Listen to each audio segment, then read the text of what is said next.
Hello and welcome to my general study web series. आज के इस वीडियो लेक्चर में हम बात करेंगे अनुसूचित और गैर अनुसूचित बैंकों के बारे में। आज हम देखेंगे कि अनुसूचित और गैर अनुसूचित बैंकों में क्या अंतर होता है। ठीक है, देखो अनुसूचित बैंकों के लिए जो प्रावधान है, आप 3 पॉइंट याद रखना। कितने? 3 पॉइंट आप याद रखोगे तो आपको अनुसूचित और गैर अनुसूचित बैंकों के बारे में डिफरेंस पता चल जाएगा कि किस प्रकार की ये बैंक होती हैं। देखो, पहला जो कह सकते हैं कि जो पॉइंट होता है वो होता है कि जो आरबीआई एक्ट 1934 है, कौन सा? आरबीआई अधिनियम 1934 है। उस अधिनियम के तहत जो अनुसूचियां बनाई गई हैं, क्या? जो आरबीआई एक्ट 1934 है, उस अधिनियम के तहत जो अनुसूचियां बनाई गई हैं, उस अनुसूचियों में से जो दूसरी नंबर की अनुसूची है, उस अनुसूची में जो बैंकों को शामिल किया जाता है वो अनुसूचित बैंक कहलाती हैं। क्या पॉइंट था पहला? कि वे बैंक हैं जो आरबीआई एक्ट 1934 की अनुसूची 2 में शामिल होती हैं, उन्हें हम अनुसूची बैंक कहते हैं। पहला पॉइंट देखा। दूसरा पॉइंट हम देखते हैं, तो दूसरा पॉइंट ये होता है कि ऐसी बैंक हैं जो जिनकी जो पूंजी होती है, शुरुआती पूंजी होती है, वो कितनी होती है? 5 लाख रुपए होती है। कितनी होती है? 5 लाख रुपए होती हैगी। ठीक है, शुरुआती पूंजी। तो ऐसी बैंकें क्या होती हैं? अनुसूचित बैंकों में शामिल होने के लिए योग्य हो जाती हैं।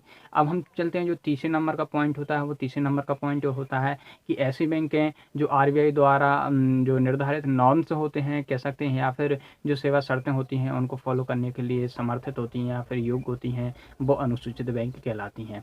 अब जो नॉर्म्स होते हैं, वो नॉर्म्स क्या होते हैं? तो आपके मन में आ रहा होगा। देखो, नॉर्म्स जो होते हैं वो जैसा कि सीआरआर हो गया, कैश रिजर्व रेशियो होता है, एसएलआर हो गया, स्टैट्यूटरी लिक्विडिटी रेशियो हो गया। देखो, जो सीआरआर और एसएलआर, जो रेपो रेट और रिवर्स रेपो रेट होते हैं, इनके बारे में हम कभी एक अलग से वीडियो बनाएंगे, क्योंकि ये लंबा चला जाएगा। इसलिए जो नॉर्म्स होते हैं, हम तो सिंपल बात कर रहे हैं कि जो अनुसूचित बैंक होती हैं, जो आरबीआई निर्धारित करता है, CRR, SLR, reverse repo rate, ये ईटीसी, मतलब ये इस प्रकार के नॉर्म्स होते हैं। इनका यदि कोई पालन कर रहा है बैंक, तो वो क्या हो जाएगा?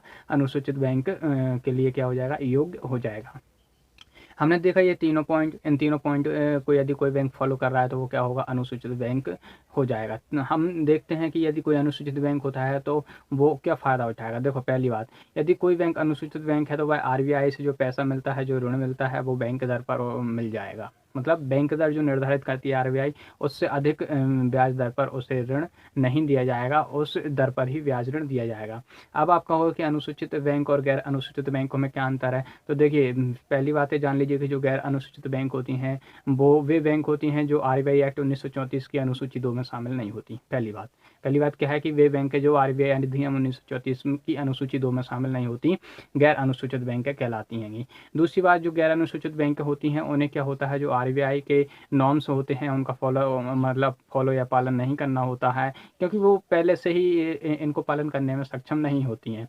अगली बात यह है कि जो गैर अनुसूचित बैंक होती हैं, उन बैंकों को बैंक दर पर ब्याज या ऋण जो रहता है वो ऋण नहीं मिलता हैगा। ठीक है, तो ये होता है अनुसूचित बैंक और गैर अनुसूचित बैंकों के मध्य में अंतर। तो आज के वीडियो में बस इतना ही। वीडियो देखने के लिए धन्यवाद।